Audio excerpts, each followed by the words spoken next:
Hey everybody, welcome back to the All Green channel. I'm Jimbo and I appreciate you following along. I just finished killing and processing our first goat on the homestead.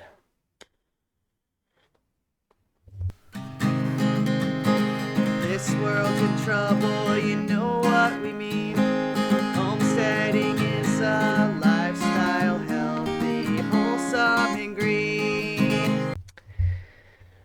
So I wanted to share with you tonight that while it's fresh in my mind, some thoughts I had about the whole process of raising goats. Okay, this was our first experience with goats on the homestead, and it went well. Um, the growing, raising of the goat was really easy. We will very likely do it again next year. What we did was we purchased the goats young earlier in the year, in the spring, early summer, somewhere in there. And we fed them, pasture raised them all year until today. And this was the first time that we've actually processed a goat. I will preface this conversation with I do not have a lot of experience with dispatching animals. That means killing them and then processing them. I just don't have a lot of experience. I've done helped with a white-tailed deer once, and then earlier this year on the homestead, we had a couple old laying hens that we decided to harvest and eat, and we did. And then we also raised a couple turkeys for the first time this year, and they came out fantastic. So that's about the experience I have. And that being said, goats was a step up from poultry. Okay, the raising of them all year, no problem. The processing was a lot of work. I'm very tired. It took 4 hours for the one goat. Okay. And I do expect that time and energy to reduce in over time. Next year with a little bit more practice. I've done it once now. I do expect it to be more efficient, but it was a long evening. So I wanted to give you just a few thoughts I had that will very likely help you in the future as you start to get into processing your own goat, maybe for the first time, like it was for us.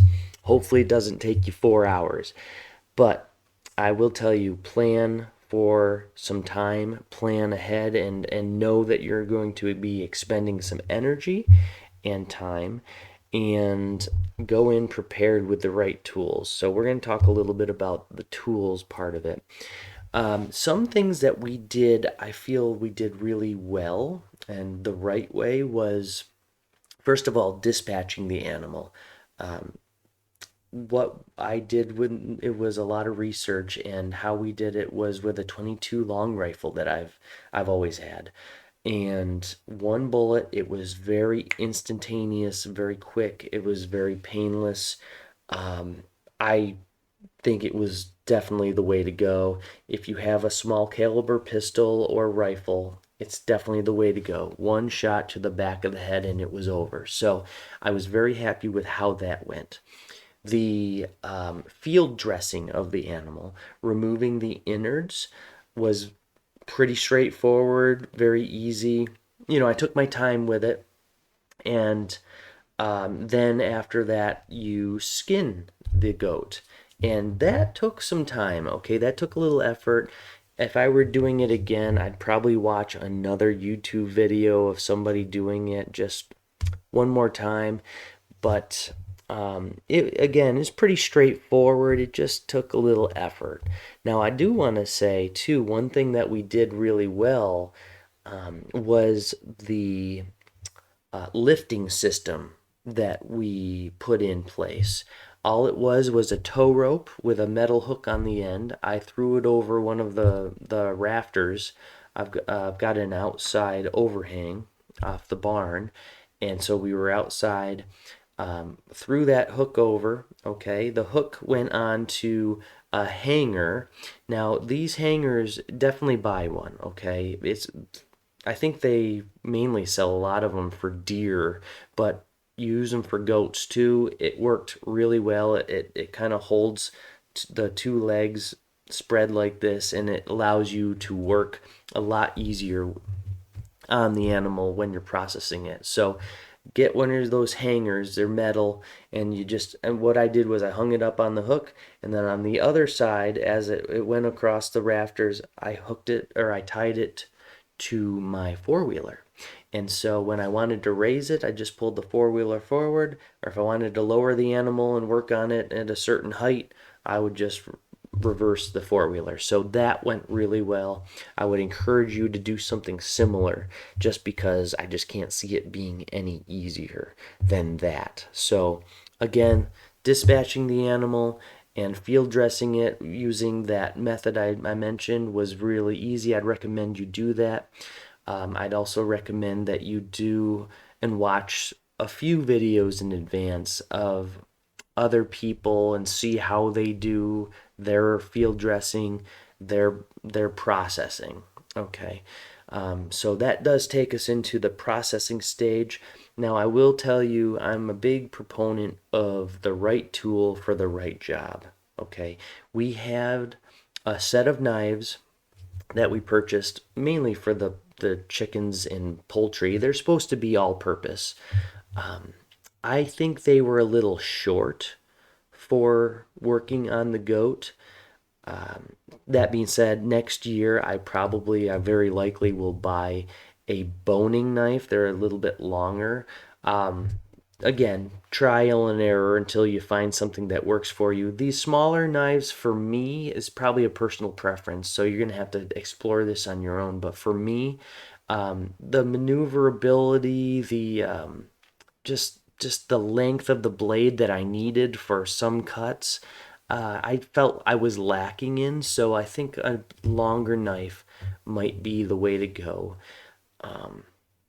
Again, I think your experience with your first goat is going to make some of these things are going to make a difference. Having the right tools. Another instance where I felt like I was behind the ball on it, dropped the ball a little bit, was a cleaver. You know, I saw a couple YouTubers separating and processing certain cuts along the backbone specifically, that they used a cleaver and then a mallet, and one shot it was cut, it was clean, it was a clean cut.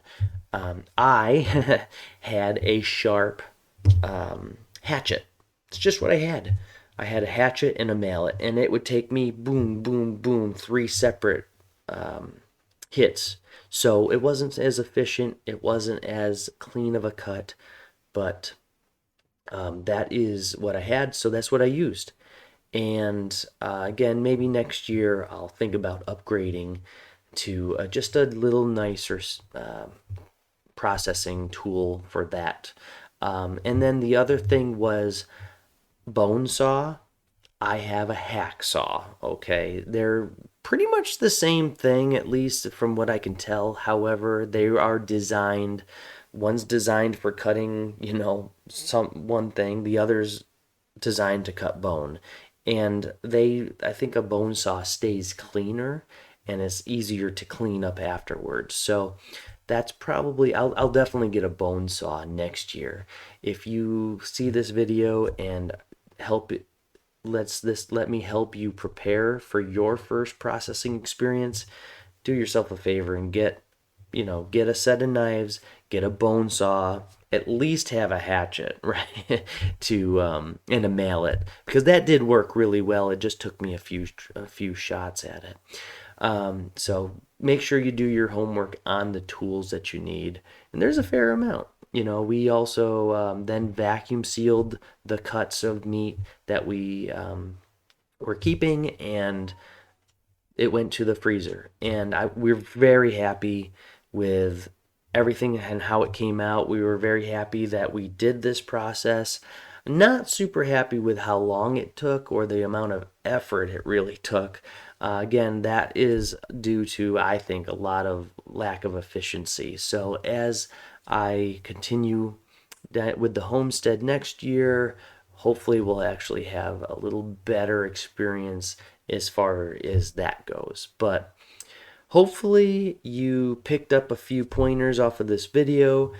I would really love it if you could subscribe for me. I'm really trying to build this channel up, and I just love sharing this kind of information for you. I didn't want to actually record this particular process, being it was our first goat.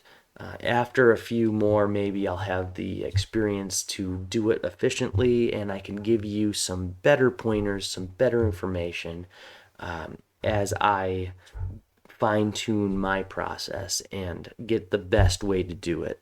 So, anyways, very happy about the goat. Looking forward to trying. We're actually going to be frying up some liver and onions tomorrow, fresh. So I'm excited about that. Anyways, I'm tired. It was a long afternoon, long evening. Thanks for joining. Take care.